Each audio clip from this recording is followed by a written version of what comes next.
nosy with my questions all the time. Two today. Number one, what the heck is intrapersonal communication and why aren't you using it? Well, I have the answer to those questions, and so I'm glad you're here. There have been volumes written and trainings and programs on interpersonal communication and helping people be better leaders. However, it's best to begin with you and intrapersonal communication. That's managing the voices in your head. Because it's hard to be a leader of others and consistently show up in a way where people feel seen, heard, safe, and appreciated by you when you don't have that leadership in your own mind. You have voices running amok regularly, causing fear, doubt, worry, imposter syndrome, second guessing yourself, and so much more. So, I'm Elle Graniel, the founder of Truespeak, an intrapersonal communication authority for over 25 years. So, let's get started with the one, two, threes, shall we?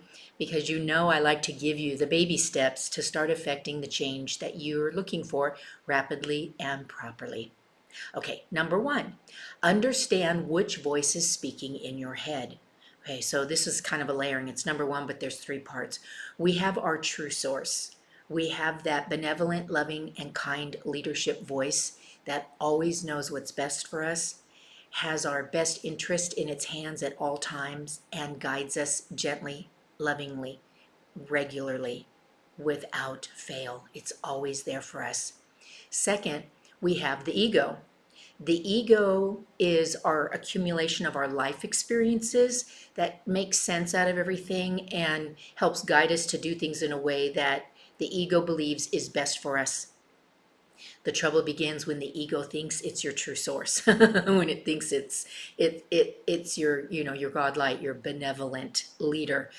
Excuse me. And so then the third one is all the little I's, these little parts that were created when we were emotionally unable to handle situations that were thrown at us at 4, 5, 6, 7, 8 years old, even sooner, even later than that.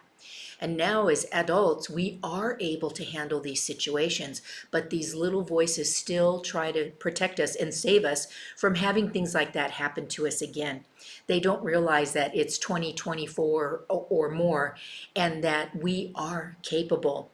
So they keep us playing small, second guessing ourselves, and not getting out there because they don't want us to get hurt or disappointed or frustrated or worse. Okay. And these voices are in my opinion, the worst because collectively there are many, many, many, many of them. And they kind of run the show behind the curtain. That can be fixed with step number two. You're going to apply a little bit of gentle parenting. So let's start with all those little voices. So the way to gentle parent them is when you hear a voice that says something like, oh, this is where you always mess up. Then you will say to the voice, I heard what you said. Why would you say that?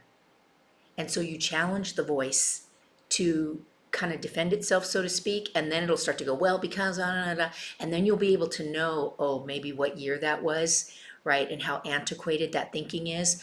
And so you'll stop it. You'll say, excuse me, thank you for sharing.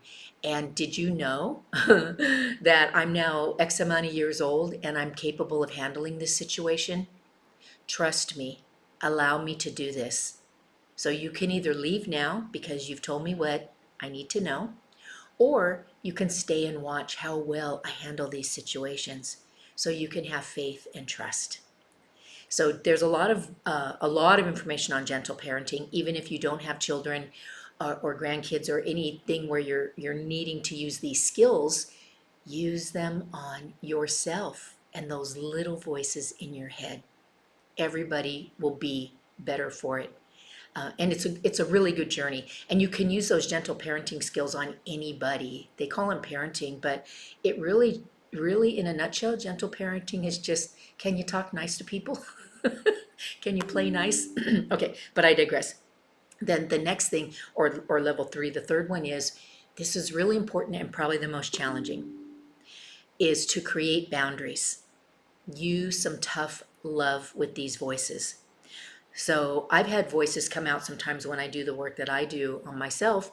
And I've had a voice one time that came out, and I said, what's all this about? And the voice said, I hate you. I was like, oh my. I never knew I had an old program part antiquated thinking that literally hated me. So I created a boundary and some tough love, and I said, I heard what you said, and it's time for you to leave. Because I am valuable, I am lovable, I am so worthy. And I can just sit there in the power and let it dissipate. And that's the work that I do, amongst other things. So your one, two, threes are which voice is talking? I can help you figure that out. Secondly, use some gentle parenting. Speak lovingly and kindly to the voices. But sometimes you have to go to step three, which is be really firm and apply the tough love boundaries. Okay, so I wish you well in this journey. It would light me up if you would hop on my calendar, like, share, follow, comment, because let's get this conversation going so that you can become a benevolent leader with intrapersonal communication. Because once you get the words right in your mind, then everything you say helps to create that which you desire rapidly, properly, and under grace. It's a great journey. So until I see you again, stay happy and healthy, my friends. Aloha always.